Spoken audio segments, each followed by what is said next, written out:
سبيل الدموع سبيل مريح تنهد يا صاحي كي تستريح وبث الدعاء الخفي الصريح يسعك الفضاء الرحيم الفسيح. سبيل الدموع سبيل مريح. الحمد لله رب العالمين والصلاة والسلام على سيدنا محمد سيد الأولين والآخرين وعلى آله وأصحابه أجمعين. أما بعد فأعوذ بالله من الشيطان الرجيم. بسم الله الرحمن الرحيم. وكذلك جعلناكم أمة وسطا لتكونوا شهداء على الناس ويكون الرسول عليكم شهيدا. سبحان ربك رب العزة عما يصفون وسلام على المرسلين والحمد لله رب العالمين. اللهم صل على سيدنا محمد وعلى آل سيدنا محمد وبارك وسلم. اللهم صل على سيدنا محمد وعلى آل سيدنا محمد وبارك وسلم. اللهم صل على سيدنا محمد وعلى آل سيدنا محمد وبارك وسلم. اللہ تعالیٰ نے ہر زمانے میں حضرات انبیاء کرام علیہم الصلاۃ والسلام کے ذریعے اپنے دین کا کام لیا.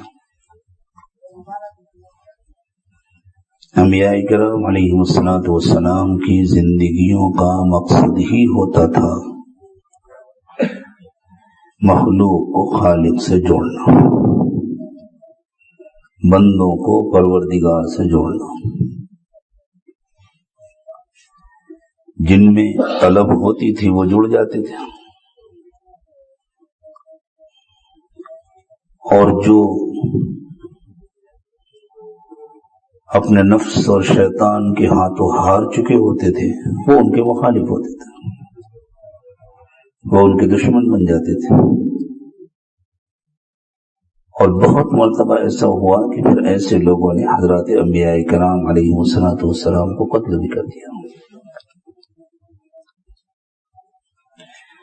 اخیر میں مبعوث ہوئے رحمت دو عالم سیدنا محمد رسول اللہ صلی اللہ علیہ وسلم، اور آپ کے ذریعے اللہ تعالیٰ نے انسانوں میں جو کام لیا اس کے نتیجے میں امت کے اندر بے پناہ طلب پیدا کر دی اللہ تعالیٰ نے اپنے دین کی، اپنی محبت کی، اپنی معرفت کی. ایسی غیر معمولی طلب پیدا ہوئی. ایک شخص اللہ کے نبی صلی اللہ علیہ وسلم کے ایک ایک ارشاد کو، ایک ایک فرمان کو معلوم کرنے کے لیے، کسی سے سننے کے لیے ہزاروں میل کا سفر کر کے جاتا تھا. اور وہ ہزاروں میل کا سفر آج کا نہیں کہ ٹرین میں بیٹھے اور آرام سے چلے گئے، ہوائی جہاز میں بیٹھے اور گھنٹوں میں پہنچ گئے. پیدل، اونٹوں پر، گدھوں پر، خچروں پر، گھوڑوں پر، سمندری راستے سے، اور پھر راستے بھی پرخطر، لٹ جانے کا خطرہ، درمیان میں جنگل، کوئی پہچان والا نہیں. اللہ امام احمد بن حنبل رحمۃ اللہ علیہ کے ایک شاگرد ہیں جو یورپ سے چل کر آئے تھے مدینہ طیبہ، اسپین سے. اس زمانے کا جو اندلس تھا، آج کا جو اسپین ہے وہ تو یورپ کا ایک ملک ہے، وہاں سے آئے تھے چل کر. حدیث سیکھنے کے لیے.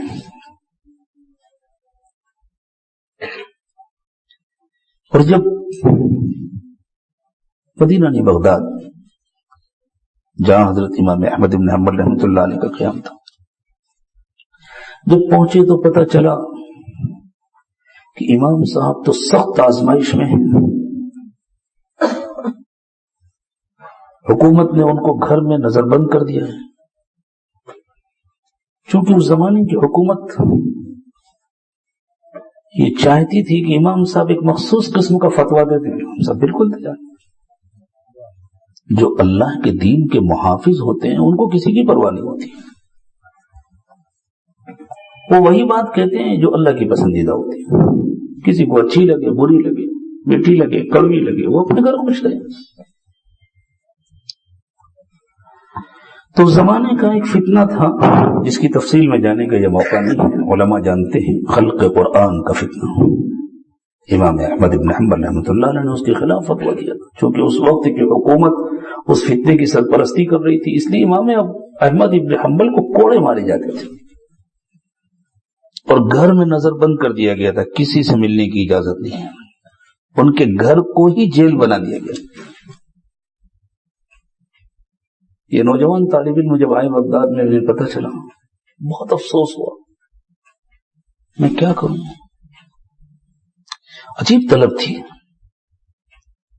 جنہوں نے فقیروں کا بھیس بدلا اور جو فقیر کے ہاتھ میں پیالہ ہوتا ہے نا، کشکول مانگنے والا، وہ لیا اور شہر میں آواز لگانے شروع کی. اس زمانے میں فقیر مانگتے تھے تو کہتے تھے اجرکم علی اللہ، اجرکم علی اللہ. جیسے آج کل بعض فقیر کہتے ہیں نا اللہ ہی دے گا، اللہ ہی دے گا. بس سمجھے اسی سے ملتا جلتا ایک جملہ تھا، جو دے گا اللہ اس کا بھلا کرے. یہ زیادہ قریب ہے اس کے جملہ، جو دے اللہ اس کا بھلا کرے. اجرکم علی اللہ، اجرکم علی اللہ. لوگوں نے دیکھا سمجھا کوئی فقیر ہے، بیکاری ہے، بیچارہ مانگ رہا ہے. مانگتے مانگتے امام احمد ابن حنبل کے دروازے پر پہنچے تو وہ بھی تو اللہ والے تھے نا، اگرچہ قید میں تھے. ان کے دل میں آیا کوئی سوالی آیا ہے، اسے کچھ دینا چاہیے، تو کچھ دینے کے لیے دروازے پر آئے. اس وقت سناٹا تھا. اس نے کہا حضرت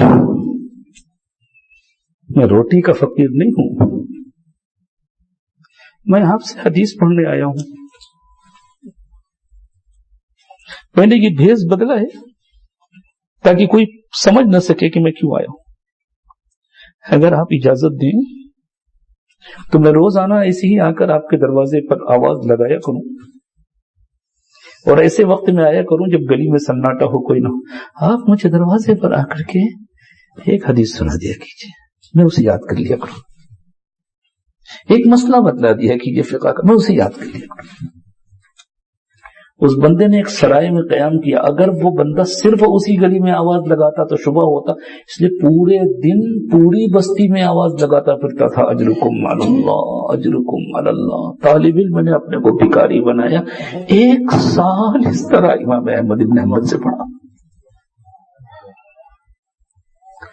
1 سال کے بعد جب حکومت بدلی، حالات بدلے اور جو نیا حکمراں آیا اس کو احساس ہوا کہ میرے باپ نے بڑا ظلم کیا تھا امام المسلمین پر. ان کو آزادی دی، ان کی عزت افزائی ہوئی اور امام صاحب نے اپنا درس کا حلقہ لگایا. وہ فقیر وہی پھٹے پرانے کپڑوں میں آ کر پیچھے بیٹھا. امام صاحب نے فرمایا یہ پیچھے نہیں بیٹھے گا، یہ سب سے آگے بیٹھے گا. سب سے اہم طالب علم تو یہی ہے. ایسی طلب کوٹ کوٹ کر بھر دی تھی پوری امت کے اندر. حضور اکرم صلی اللہ علیہ وسلم نے اپنی ختم نبوت کی برکت سے، اپنی محنت کے ذریعے پوری امت کے اندر یہ طلب تھی. علاقوں میں کوئی ایک عالم ہوتا تھا، لوگ پیدل چل چل کر جاتے تھے اس کے پاس مسئلہ پوچھنے کے لیے. حضرت ہمارا یہ مسئلہ ہے، بتلا دیجیے. پوچھ پوچھ کر عمل کرتے.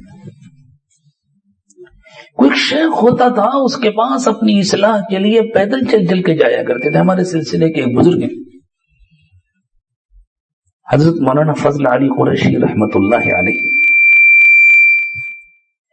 ان کے شیخ کا گاؤں ان کے گاؤں سے لگ بھگ 250 یا 300 کلومیٹر تھا، 200 میل، 300 کلومیٹر لگ پیدل جاتے تھے وہاں. ایک ڈوری، ایک لوٹا، مسلح ساتھ میں رکھتے تھے تاکہ جہاں پیاس لگے کنویں میں ڈوری باندھ کر کے اپنا لوٹا ڈالیں، کسی سے رسی بالٹی بھی باندھنا نہ پڑے. پانی نکالتے تھے، پیتے تھے، وضو کرتے تھے، نماز پڑھتے تھے، اپنا کچھ ستو چنے وغیرہ ساتھ رکھتے تھے. اور راستے میں کھیتوں میں جو کھیرا، ککڑی، اس قسم کی سبزی ہوتی تھی جو کچی کھائی جا سکے، اگر اس کا موسم ہوتا تو کسانوں سے خرید لیتے چند پیسوں کی، وہ کھا لیتے. پیدل سفر کر کے جاتے ہوں، اور وہاں جانے کے بعد بھی اپنے شیخ کی بکریاں چلاتے ہیں.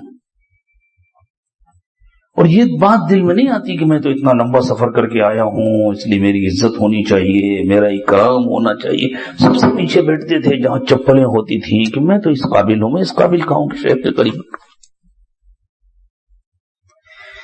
اور ان کے شیخ فرماتے تھے فقیرو، میں تم سب کے دلوں کو غافل پاتا ہوں، اس قریشی بچے کے دل کو حاضر پاتا ہوں. یہ طلب تھی امت کے اندر، لیکن آہستہ آہستہ گھٹتی رہی، کم ہوتی رہی، کم ہوتی رہی. سب سے زیادہ حضرات صحابہ کرام میں تھی، پھر تابعین میں منتقل ہوئی، پھر تبع تابعین میں منتقل. 1000 سال تک تو یہ طلب باقی رہی، درجہ بدرجہ اس میں کمی آتی رہی. اللہ کے نبی صلی اللہ علیہ وسلم نے خود ارشاد فرمایا خیر امتی خیر القرون قرنی ثم الذین یلونہم ثم الذین یلونہم. بعض روایات میں خیر امتی قرنی ثم الذین یلونہم ثم الذین یلونہم. میری امت کا سب سے اچھا دور تو وہ ہے جس میں میں موجود ہوں، پھر ان کے بعد والے، پھر ان کے بعد والے، یعنی آہستہ آہستہ آہستہ آہستہ اس خیر میں کمی آتی گئی. لیکن بہرحال بہت زمانے تک یہ خیر باقی رہا. انبیاء کرام علیہم الصلوۃ والسلام کو اللہ تعالیٰ نے جو اصل کام عطا فرمایا تھا اس کے 3 شعبے ہیں. ایک، بے طلب انسانوں میں اللہ کی نشانیاں بیان کر کے طلب پیدا کرنا ہو، جس کا عنوان ہے تلاوت آیات، یتلو علیہم آیاتی. اور طلب والوں کو اللہ کا دین سکھانا، جس کا عنوان ہے وَيُعَلِّمُهُمُ الْكِتَابَ وَالْحِكْمَةَ. اور اس تعلیم کے ذریعے، اپنی تربیت کے ذریعے ان کے نفس کو پاک و صاف کرنا، جس کا عنوان ہے وَيُزَكِّيهِمْ. یہ 3 کام اللہ تعالیٰ نے بیان فرمائے، یتلو علیہم آیاتی وَيُزَكِّيهِمْ وَيُعَلِّمُهُمُ الْكِتَابَ وَالْحِكْمَةَ. کہیں تزکیہ کا تذکرہ پہلے ہے، تعلیم و کتاب و حکمت کا تذکرہ بعد میں. کہیں تعلیم و کتاب و حکمت کا تذکرہ پہلے ہے، تزکیہ کا تذکرہ بعد میں. یہ بتلانے کے لیے کہ مقصود تزکیہ ہے کہ نفسوں کی صفائی ہو جائے، اور جب تک نفس پاکیزہ نہ ہو جائے، اس کی صفائی نہ ہو جائے، اس وقت تک اللہ کی محبت و معرفت حاصل نہیں ہوتی.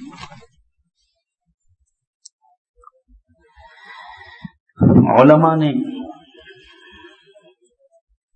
تعلیم و کتاب و حکمت کا شعبہ سنبھالا تھا، پھر اس میں بھی الگ الگ شعبے بن گئے تھے. محدثین اپنا کام کر رہے تھے، فقہاء اپنا کام کر رہے تھے، مفسرین اپنا کام کر رہے تھے. مشائخ نے تزکیہ کا شعبہ سنبھالا تھا. طلب والے آتے تھے، علم بھی حاصل کرتے تھے اور اپنی اصلاح کی بھی فکر کرتے تھے، پوچھ پوچھ کر زندگی گزارتے تھے. اور کچھ علماء اور کچھ مشائخ لوگوں کے درمیان جاتے تھے، واعظ و نصیحت کے ذریعے ان میں طلب پیدا کرتے تھے. لیکن ماچس لگا دینے سے آگ جل جاتی تھی، تھوڑی سی چنگاری سے کام ہو جاتا تھا، اس لیے کہ لکڑیاں سوکھی ہوئی تھی، ایندھن مہیا تھا. اللہ کی شان. یہ جو مغربی طاقتیں ہیں یورپ والے، جس میں انگریز بھی ہیں اور دوسرے لوگ بھی، جن کو اللہ تعالیٰ نے ان کے علاقے میں محصور کر دیا تھا، بند کر دیا تھا، ان کے لیے نکلنا مقدر نہیں تھا. وہ آپس میں الجھتے رہتے تھے، لڑتے رہتے تھے. ایک طویل عرصہ ایسا گزرا ہے جس کو ڈارک ایج کہا جاتا ہے. یورپ کا تاریکی کا زمانہ، تاریخ کا تاریکی کا دور ہے. اس کے بعد یہ دھیرے دھیرے باہر نکلے. یہ جب باہر نکلے تو انہوں نے صرف ملکوں پر قبضہ نہیں کیا، صرف علاقوں پر قبضہ نہیں کیا. یہ اپنے ساتھ بے حیائیوں کا، گندگیوں کا، دنیا پرستی کا، الحاد کا، خدا بیزاری کا ایسا طوفان لے کر پوری دنیا میں پھیلے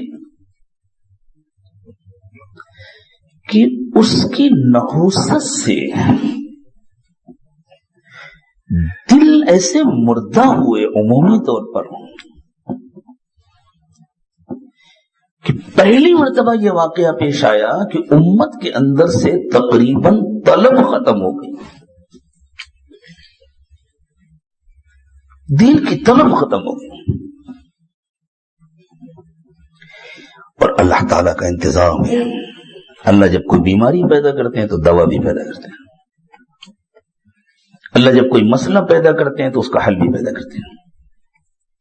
یہ بات ذہن میں رکھنا چاہیے. حضور اکرم صلی اللہ علیہ وسلم خاتم النبیین ہیں.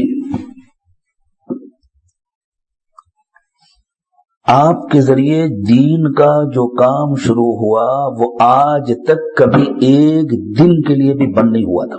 یہ سمجھنا کہ کسی زمانے میں بند ہو گیا تھا اور بعد میں شروع ہوا، یہ سب سے بڑی گمراہی ہے. یہ حضور کی ختم نبوت کا انکار ہے.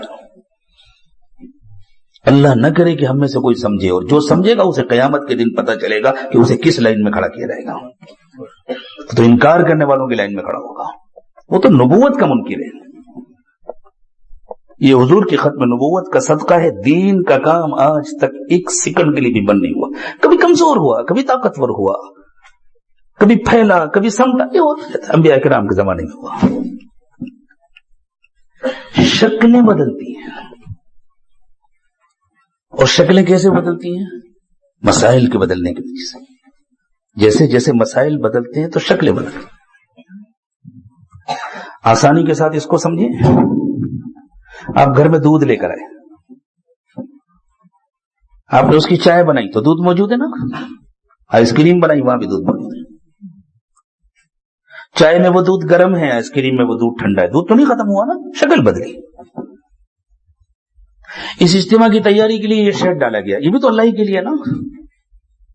تو کیا جب یہ شیڈ نہیں پڑا تھا اس وقت اللہ کے لیے کوئی کام نہیں ہو رہا تھا؟ یہ ایک شکل ہے. کام اس وقت بھی ہو رہا تھا، کہیں چل پھر کر ہو رہا تھا، کسی مسجد میں مشورے کے ذریعے سے ہو رہا تھا، کہیں فکروں کے ذریعے ہو رہا تھا، کہیں میدان میں ہو رہا تھا، کہیں روڈ پر ہو رہا تھا، کہیں گاڑی پر ہو رہا تھا، کسی اور اسٹیٹ میں ہو رہا تھا. اب اللہ نے فضل فرمایا یہاں ضرورت پڑی، یہاں ایک شیڈ پڑ گیا. ہاں، اللہ کرے کہ یہ حقیقتیں ہمارے سمجھ میں آ جائیں. تو جب اللہ تعالیٰ مسائل پیدا کرتے ہیں تو حل پیدا فرماتے ہیں. جیسے دیکھیں حضور اکرم صلی اللہ علیہ وسلم کے زمانے میں بھی تو تعلیم ہوتی تھی نا، لیکن اس طرح نہیں ہوتی تھی جس طرح آج ہوتی ہے. مدرسے ہوتے ہیں، جامعات ہوتے ہیں، کتابیں ہوتی ہیں، اساتذہ مقرر ہوتے ہیں، ان کے پیریڈ ہوتے ہیں، ان کے گھنٹے. حضور کے زمانے میں تو ایسا نہیں ہوتا تھا، لیکن مدرسہ تو تھا نا. لیکن جب ضرورتیں بدلی تو شکلیں بدلی. آج ہم حدیث کی کتاب پڑھتے ہیں، بخاری شریف. امام بخاری نے تو نہیں پڑھی تھی اس کو. جب امام بخاری حدیث پڑھ رہے تھے اس وقت تو بخاری شریف نہیں تھی، اور جب امام مسلم حدیث پڑھ رہے تھے اس وقت مسلم شریف نہیں تھی، اور جب امام ترمذی حدیث پڑھ رہے تھے اس وقت ترمذی شریف نہیں تھی، جب امام ابن ماجہ حدیث پڑھ رہے تھے اس وقت کتاب ابن ماجہ موجود نہیں تھی، جب امام ابو داود طالب علم تھے اس وقت کتاب ابو داود موجود نہیں تھی. تو کیا ہم کہتے ہیں کہ ان لوگوں نے تو حدیث پڑھی نہیں تھی؟ اس زمانے میں تو حدیث تھی نہیں ہے، تو بعد میں جب کتابیں لکھی گئی تب حدیث ہوئی تھی. نہ سمجھیے نا، حدیث تو تھی، یہ شکل نہیں تھی. شکل الگ چیز ہے، اصل الگ چیز ہے. اصل چیز موجود تھی، شکل بدلی. بالکل اسی طرح دین کا کام اللہ نے جس زمانے میں جس شکل میں جن بندوں سے چاہا لیا، ایک لمحے کے لیے بھی بند نہیں ہو سکتا قیامت کی صبح تک، اس لیے کہ حضور خاتم النبیین ہے، جس دن بند ہو جاتا اس دن نئی نبوت کی ضرورت پڑ جاتی ہے۔ ایک دن کے لیے بھی اگر کوئی یوں سمجھتا ہے کہ کام بند ہو گیا تھا پھر اللہ نے اپنے فضل سے شروع کرا دیا، دین کا کام بنیادی طور پر بند ہو گیا تھا، وہ ختم نبوت کا منکر ہے۔ اسے اپنے ایمان کی فکر کرنی چاہیے۔ اللہ ہم سب کی حفاظت فرمائے۔ حضور خاتم النبیین ہے، حضور کا کام کبھی نہیں بند ہو سکتا، اسی لیے تو دوسرے نبی کی ضرورت نہیں ہے۔ نبوت تو انسانوں کی سب سے بڑی ضرورت ہے نا، چونکہ نبوت موجود ہے اس لیے نئے نبی کی ضرورت نہیں ہے۔ نبوت ختم ہو جاتی تو نئے نبی کی ضرورت پڑ جاتی۔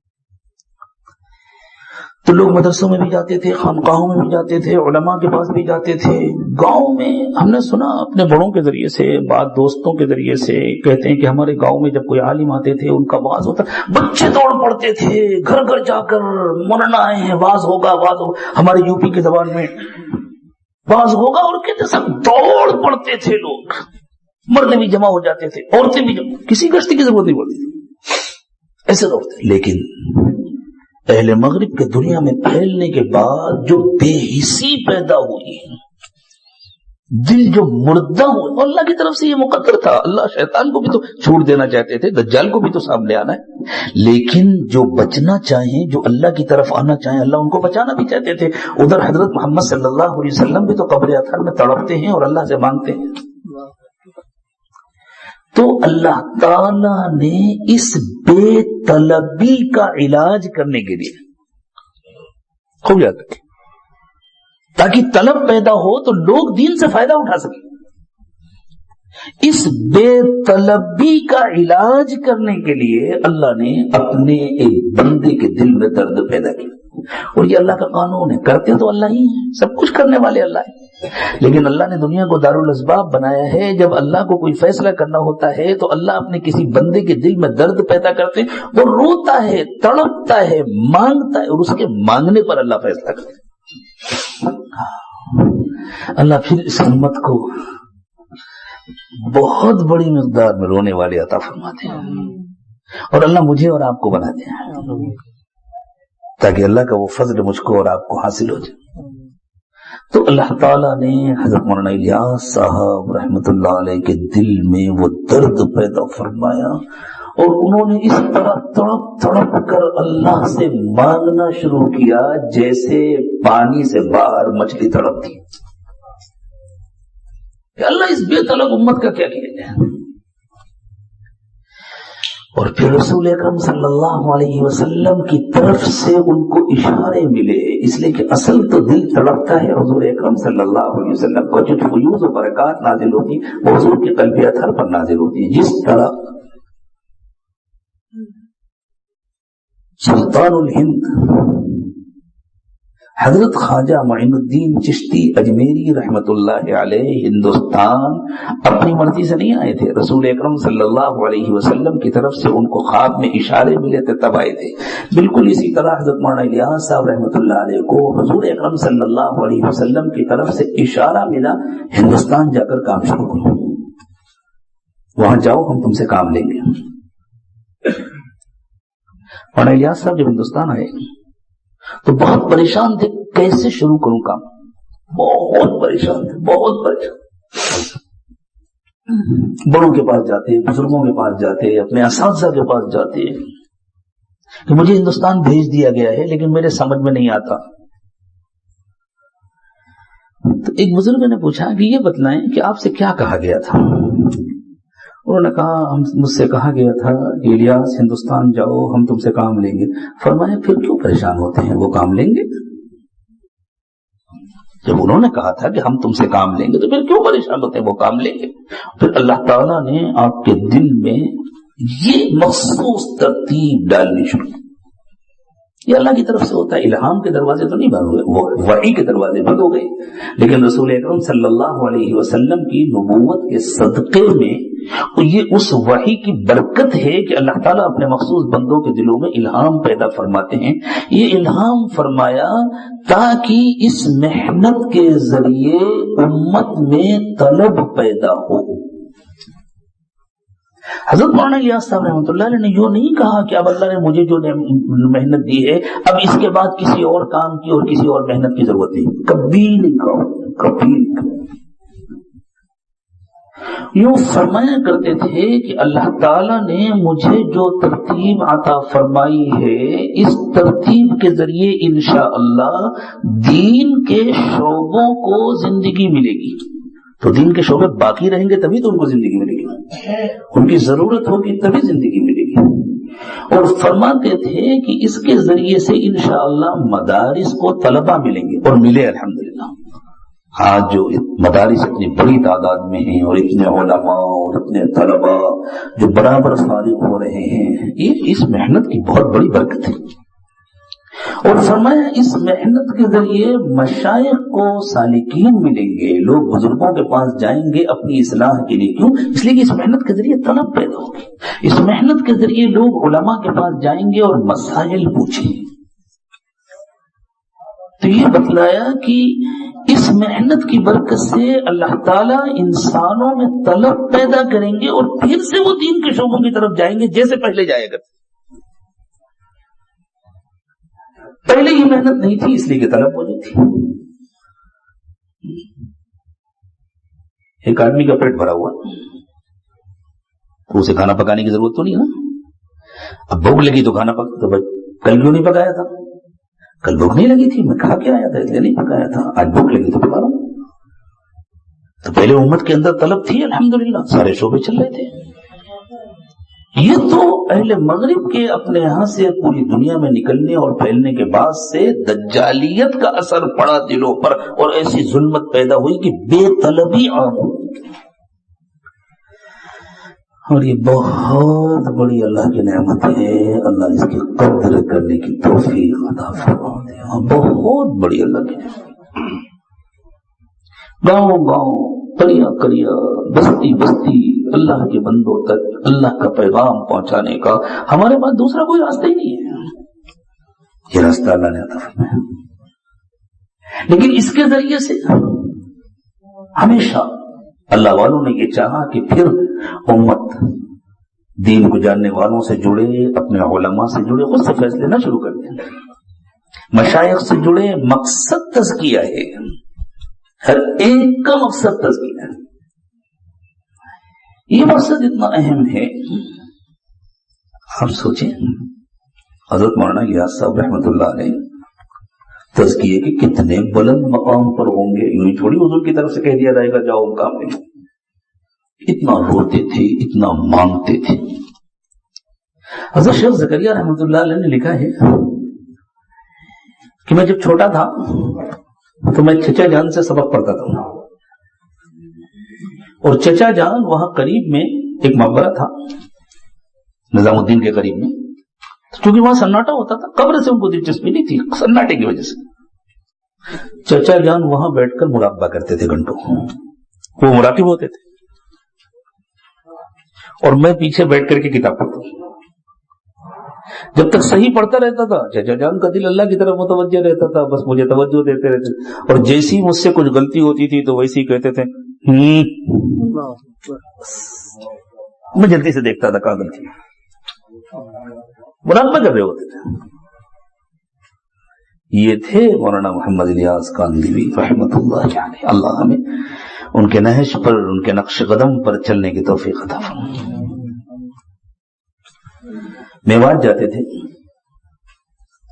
تو اپنے ساتھ اہل ذکر کی ایک جماعت لے کر جاتے تھے تاکہ ہر وقت ذکر کرتے رہے, اللہ کی طرف متوجہ رہے, دل کا حال بدلنا نہ پائے.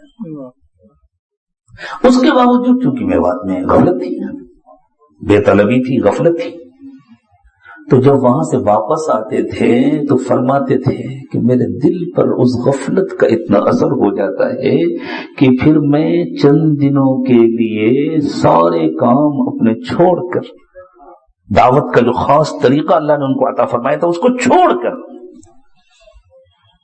بنگلے والی مسجد کو چھوڑ کر رائے پور تشریف لے جاتے. اور وہاں خانقاہ کے نورانی ماحول میں چند دن گزارتے تھے اور صرف ذکر کرتے تھے تاکہ دل کا حال درست ہو جائے. اور اگر کبھی مصروفیات کی زیادتی کی وجہ سے یا اپنی پیرانہ سالی اور ضعف کی وجہ سے جانے کا موقع نہیں ملتا تھا تو بنگلے والی مسجد میں 3 دن اعتکاف فرماتے تھے اور صرف ذکر میں گزارتے تھے. کیوں؟ اس لیے کہ مقصد تزکیہ ہے. جو کام مقصد سے غافل کر دے وہ دین کا کام ہی نہیں ہو سکتا. اللہ ہمیں ہمیشہ اپنا مقصد یاد رکھنے کی توفیق عطا فرمائے. شکلیں بدلتی ہیں، اللہ نے یہ شکل ہمیں عطا فرمائی. جب تک اللہ چاہیں گے یہ شکل رہے گی، جب چاہیں گے بدل دیں گے. اور صاف سی بات ہے، جیسے پہلے نہیں تھی، اگر اللہ کرے ہمیشہ باقی رہے. لیکن یہ اللہ کی نعمت ہے، اللہ کی امانت ہے ہمارے پاس. اللہ ہمیں اس کی خوب خوب قدر کرنے کی توفیق عطا فرمائے، خوب قدر کرنے کی توفیق عطا. اور اللہ اس کے ذریعے ہمیں اپنی آخرت بنانے کی توفیق عطا فرمائے. ہم میں سے ہر شخص اللہ کرے اپنی جان اپنا مال کھپائے صرف اللہ کو راضی کرے. دنیا کے فتنے روز بڑھتے جا رہے ہیں، لیکن اللہ کا وعدہ ہے جو بچنا چاہے گا اللہ اس کے بچنے کا انتظام کریں گے. یہ بھی ایک انتظام ہے جو اللہ نے کی، ایک انتظام ہے جو اللہ تعالیٰ نے. اللہ نے اس سے فائدہ اٹھانے کی خوب توفیق عطا فرمائے. اور اللہ ہم پر فضل فرمائے کہ ہم پر ہمارا نفس حاوی نہ ہونے پائے، شیطان ہمارے اندر عجب اور کبر اور بڑائی نہ پیدا کرنے پائے. ہمیشہ ہم یہ سمجھ کر محتاج بن کر کام کریں، دنیا کا خیال بھی دل میں نہ آنے پائے، بے طلب بندوں میں بے غرض ہو کر کام کریں. دنیا کی کوئی غرض نہ ہو، صرف ایک مقصد ہو، اللہ راضی ہو جائے اور میری اصلاح ہو جائے، میری تربیت ہو جائے. اور اس کے لیے اللہ ہمیں دین کے تمام شعبوں میں بابرکت جوڑ نصیب فرمائے. جوڑ کے بغیر کام نہیں ہوتا، اجتماعیت سے کام. جیسے سر بہت اہم ہے لیکن دھڑ کے بغیر کسی کام کا نہیں ہے، اور دھڑ بہت اہم ہے لیکن سر کے بغیر کسی کام کا نہیں ہے.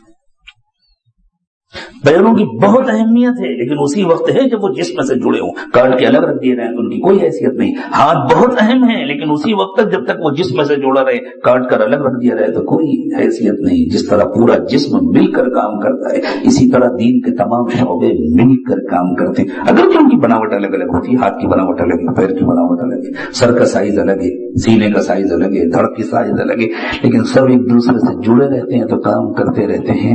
اور ان سب میں اصل کام کرنے والا دل ہوتا ہے. تو ہمارے پورے تمام شعبوں کے اندر اصل کام کرنے والا دل وہ اللہ کی محبت ہے، اللہ کا تعلق ہے اور اللہ کے لیے کام کرنے کا جذبہ ہے جس کو اخلاص کہتے ہیں. اللہ ہم سب کو کامل اخلاص نصیب کرے. اور دنیا کے حالات جتنے بگڑتے جا رہے ہیں، تاریکی جتنی بڑھتی جا رہی ہے، روشنی اتنا قریب ہوتی جا رہی ہے. دیکھیں رات کے ابتدائی حصے میں اندھیرا اتنا گہرا نہیں ہوتا جتنا آخر میں ہوتا ہے، لیکن جیسے جیسے اندھیرا گہرا ہوتا جاتا ہے واقف کار کا اطمینان بڑھتا جاتا ہے. اب رات ختم ہونے والی ہے، اب صبح کا اجالا ہونے والا ہے. باطل جتنا زیادہ طاقت کے ساتھ دنیا میں اپنا کام کر رہا ہے یہ اس بات کی علامت ہے کہ اب باطل کا زوال انشاءاللہ بہت قریب ہے اور حق کا غلبہ بہت جلد ہونے والا ہے. اب گمراہی کے اندھیرے چھٹنے والے، لیکن اس وقت تک اللہ تعالی ہمیں استقامت نصیب. ہاں عموماً چور اور ڈاکو بھی رات کے آخری پہر میں ہی حملہ کرتے ہیں، اس لیے انہیں معلوم ہوتا ہے اس وقت لوگوں میں نیند کا غلبہ ہوتا ہے. تو یہ رات کا آخری پہر ہے اس لیے ہر طرف سے ہم پر حملہ ہو رہے ہیں، باہر سے بھی ہو رہے ہیں، گھر کے اندر سے بھی ہو رہے ہیں. دیواریں بھی کھودی جا رہی ہیں، جڑیں بھی کھودی جا رہی ہیں، بنیادیں بھی کھودی جا رہی ہیں. اللہ ہماری حفاظت فرمائے، اللہ دین کے ہر شعبے کی حفاظت فرمائے، ہر کام کی حفاظت فرمائے، اور اللہ امانت کو امانت سمجھ کر کرنے کی توفیق عطا فرمائے۔ لیکن اس کی امید رکھیں انشاءاللہ اجالا قریب ہے، انشاءاللہ اللہ کی مدد جلدی آنے والی ہے، اور انشاءاللہ پوری دنیا میں عمومی ہدایت پھیلے گی، اور اس ملک میں تو انشاءاللہ بہت جلد عمومی ہدایت کے فیصلے ہونے والے ہیں۔ یہ بات اپنی طرف سے نہیں کہی جا رہی، جھوٹی تسلی نہیں دی جا رہی جیسے بچوں کو دی جاتی ہے، نہیں۔ حضرت شاہ ولی اللہ محدث دہلوی رحمت اللہ علیہ نے بہت کھل کر کے لکھا ہے کہ اس ملک کا مقدر ہدایت ہے، اور ہمارے تمام بڑوں نے ان باتوں کو سمجھ کر کام کیا۔ حضرت مولانا محمد یوسف صاحب رحمت اللہ علیہ اپنے بیانات میں 2-3 باتیں اکثر ایک ساتھ ارشاد فرماتے تھے، بڑے جذبے میں ہوتے تھے، بڑی قوت کے ساتھ بات کرتے تھے۔ اللہ نے ایسی قوت امت میں کم لوگوں کو عطا فرمائی، ایسی ایمانی طاقت اور قوت جو اللہ تعالیٰ نے حضرت مولانا یوسف صاحب رحمۃ اللہ علیہ کو عطا فرمائی تھی۔ اپنی ذات کا اعتماد اور توکل اللہ اس کا کوئی حصہ ہم سب کو بھی نصیب فرمائے۔ تو یوں فرمایا کرتے تھے، روز ٹوٹے گا۔ یہ اس زمانے کی بات تھی جب ایسا لگتا تھا کہ سوویت یونین شاید پوری دنیا کو اپنے لپیٹ میں لے لے گا۔ سرخ آندھی چل رہی تھی کمیونزم کی، یوں کہا جاتا تھا سرخ ریچھ ہے جو ایک ایک ملک کو کھاتا جا رہا ہے، نگلتا جا رہا ہے۔ امریکہ بھی ڈرتا تھا روس سے، کون سوچ سکتا تھا اس وقت روس ٹوٹے گا اور پھر بخارا اور سمرقند اور آذربائیجان اور فلاں و فلاں یہ ریاستیں نکلیں گی اور الگ ہوں گی، اور روس سمٹ کر اتنا سمجھ فرماتے تھے روز ٹوٹے گا، امریکہ ذلیل ہوگا، اور اس ملک کا بچہ بچہ کلمہ پڑھے گا۔ روز ٹوٹ چکا، امریکہ ذلیل ہو رہا ہے،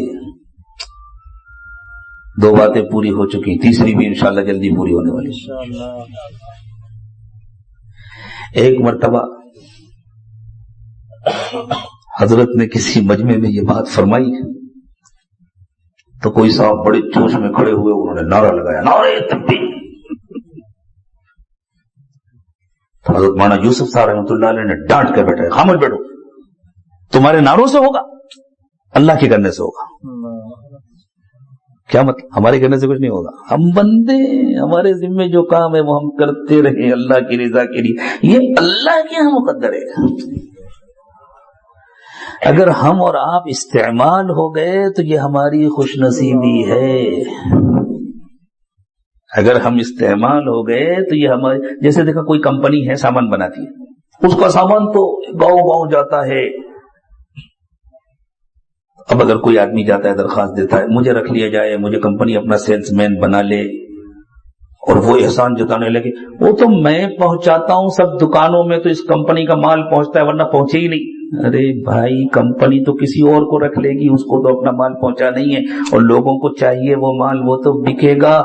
یہ تو کمپنی کا احسان ہے، تم کو رکھ لیا تو تمہارے گھر کا بھی کام چل رہا ہے، تمہارے بچوں کا بھی کام چل رہا ہے۔ اس ملک کا مقدر 100% ہدایت ہے، یہ اللہ کا فیصلہ ہے، اسے کوئی ٹال نہیں سکتا۔ اگر اس راستے میں میں استعمال ہو گیا، آپ استعمال ہو گئے، تو یہ ہماری خوش نصیبی ہے، یہ ہمارا اللہ پر اور اللہ کے دین پر کوئی احسان نہیں ہے۔ اللہ مجھے بھی استعمال فرمائے، آپ کو استعمال فرمائے۔ امتحان ہے ہمارا استقامت کے ساتھ صحیح نہج پر اپنے بڑوں سے جڑ کر صرف اللہ کی رضا کے لیے ہم آخری دم تک اللہ کے راستے میں چلتے رہیں۔ اللہ مجھے بھی نصیب فرمائے، آپ کو بھی نصیب فرمائے۔ یہ ہونے والا اجتماع اللہ تعالیٰ اسے بہت قبول فرمائے، پورے عالم کے لیے اس کو خیر کا ذریعہ بنا دے۔ پتہ نہیں چلتا لیکن اللہ جو چاہتے ہیں فیصلہ کر دیتے ہیں۔ آپ سوچیں، دیوبند میں ایک مدرسے کی بنیاد پڑی تھی،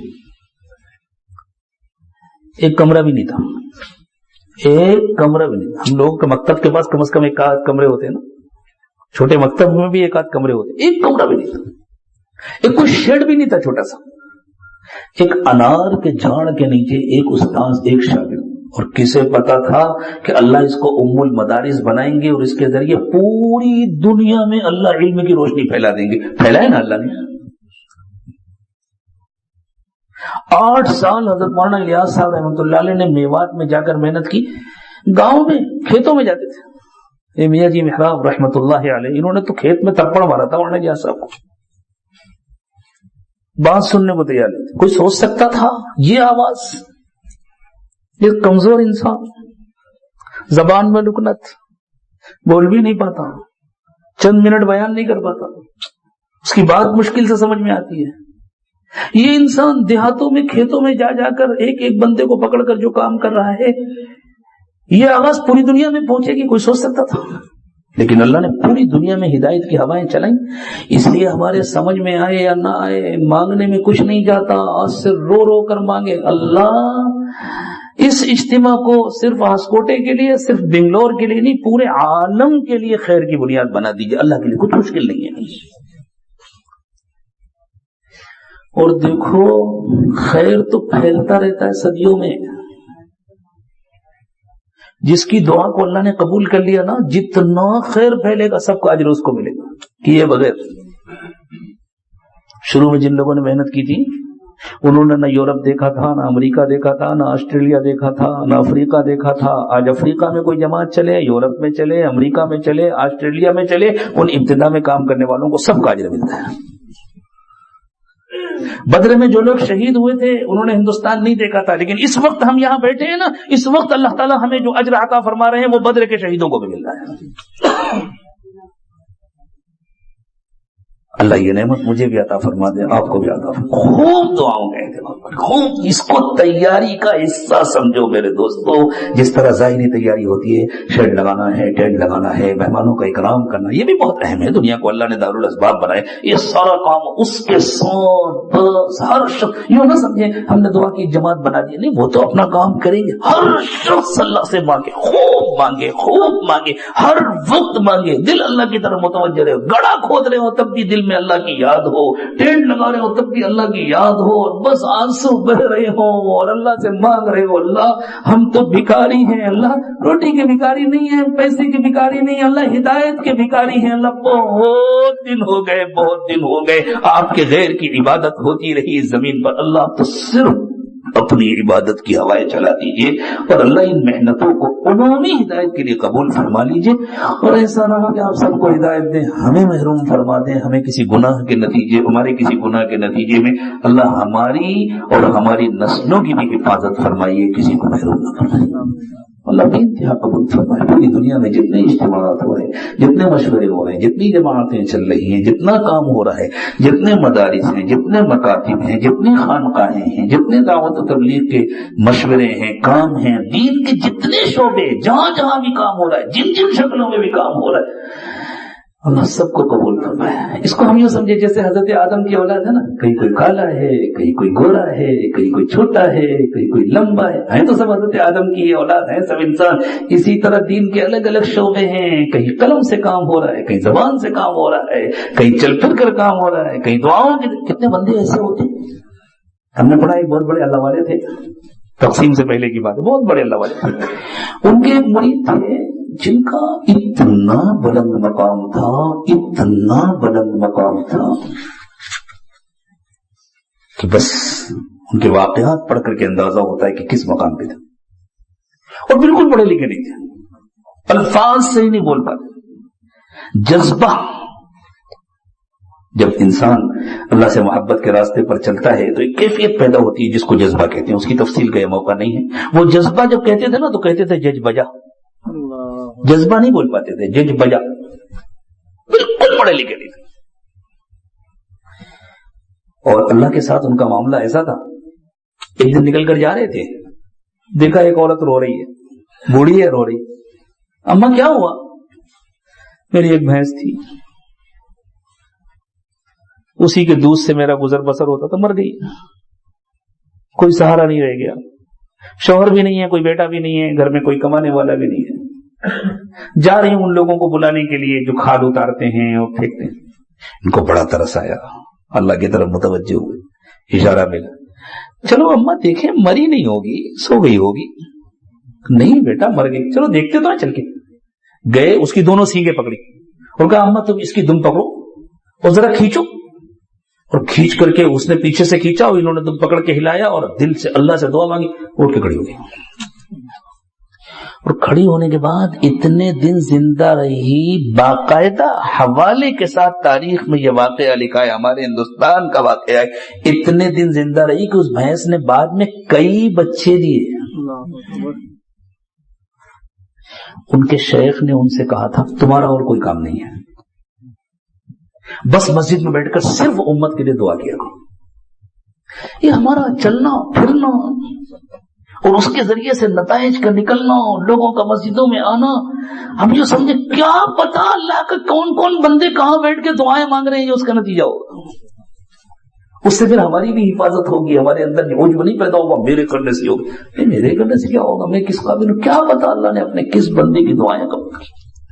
اور ہمیں بھی جو اللہ نے چلنے پھرنے کی توفیق عطا فرمائی, کیا پتا کس کی دعا لگی ہمیں, ہمارے والدین کی لگی, ہمارے کسی استاذ کی لگی, ہمارے کسی شیخ کی لگی, ہمارے کسی بڑے کی لگی. اللہ نے فضل فرمایا کہ ہمیں توفیق عطا فرما دی. تو خوب دعاؤں کا اہتمام کریں. اللہ کو دعا بہت پسند ہے, وعدہ فرمایا ادعونی استجب لکم. اور اللہ تو نافرمانوں کی دعائیں قبول کرتے ہیں, فرمانبرداروں کی کوئی نہیں قبول کریں گے. ابلیس سے بڑا کوئی نافرمان ہو سکتا ہے؟ غصے کی حالت جب اس نے سجدہ کرنے کا انکار کیا تھا اور اللہ نے فرمایا اخرج منہا فإنک رجیم, نکل جا یہاں سے تو مردود ہے.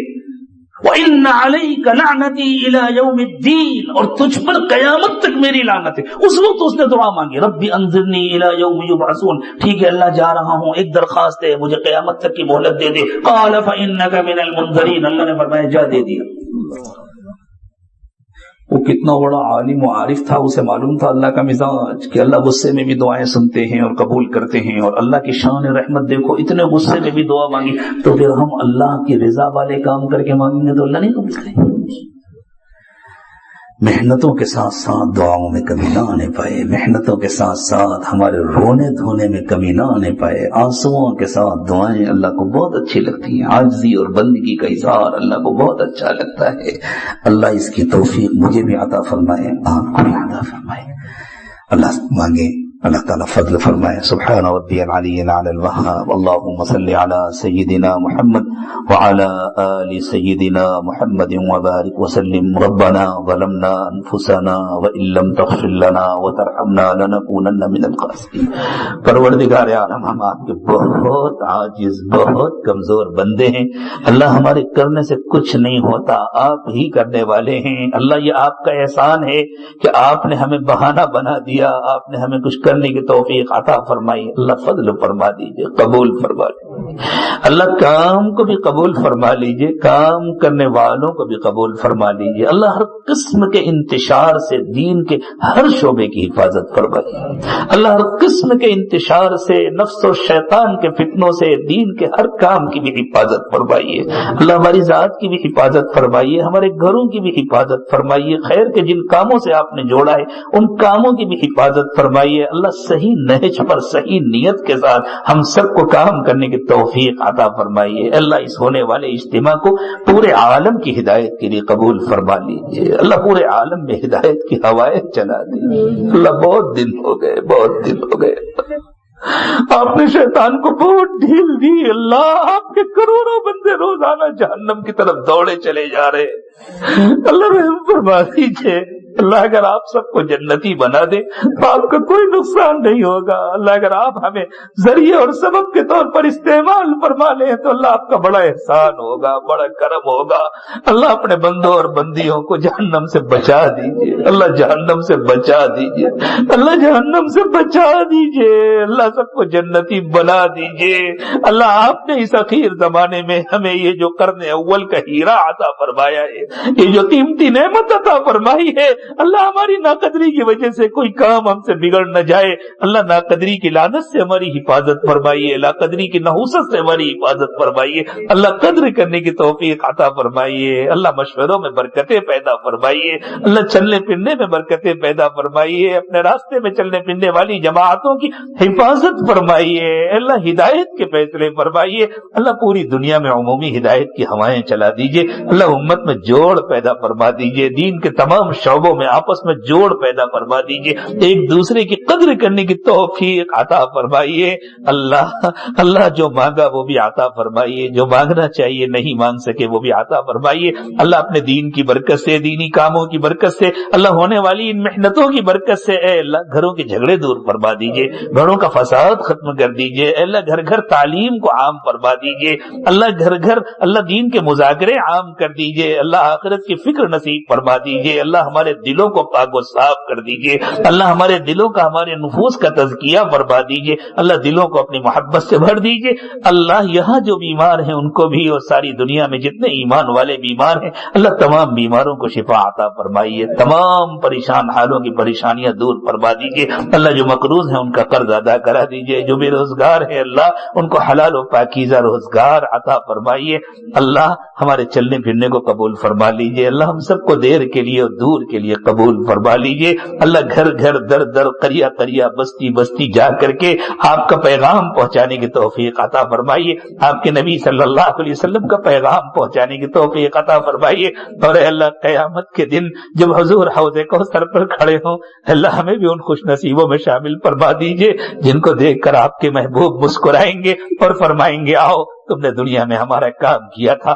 آج ہم تمہاری پیاس بجھائیں گے، آج ہم تم کو اپنے ساتھ جنت میں لے کر جائیں گے، آج ہم اللہ کے پاس تمہارے گناہوں کی مغفرت کرائیں گے، اللہ ہم اس قابل تو نہیں ہیں لیکن آپ تو قابلیت کے محتاج نہیں ہیں، اللہ آپ کے دربار میں تو قبولیت کا اعتبار ہوتا ہے، اللہ قبول فرما لیجیے، اللہ قبول فرما لیجیے، اللہ نااہل ہیں اہل بنا دیجیے، اللہ کام کے نہیں ہیں کام کا بنا دیجیے، اللہ فضل فرما دیجیے، آپ بھی راضی ہو جائیے، اپنے نبی صلی اللہ علیہ وسلم کو بھی راضی کر دیجیے، اللہ ہم سب کی مغفرت فرما دیجیے، اللہ ہم سب کی مغفرت فرما دیجیے، ہماری آنے والی نسلوں کی مغفرت فرما دیجیے، اللہ قیامت تک ہمارے گھر میں ہماری نسلوں میں کسی کو ایمان سے محروم نہ فرمائیے، اور اللہ جو ایمان سے محروم ہے سب کو ایمان کی دولت سے مالا مال فرما دیجیے، اللہ فضل فرما دیجیے، جو مانگا وہ بھی عطا فرمائیے، جو مانگنا چاہیے نہیں مانگ سکے وہ بھی عطا فرمائیے، اللہ بغیر مانگے عطا فرمائیے، مانگنے کا سلیقہ عطا فرمائیے، وصلی اللہ تعالی علی خیر خلقہ محمد وعلی آلہ واصحابہ اجمعین برحمتک یا ارحم الراحمین، بغیر مانگے عطا فرمائیے، مانگنے کا سلیقہ عطا فرمائیے، وصلی اللہ تعالی علی خیر خلقہ محمد وعلی آلہ واصحابہ اجمعین برحمتک یا ارحم الراحمین۔ تنهدى يا صاحي كي تستريح وبث الدعاء الخفي الصريح يا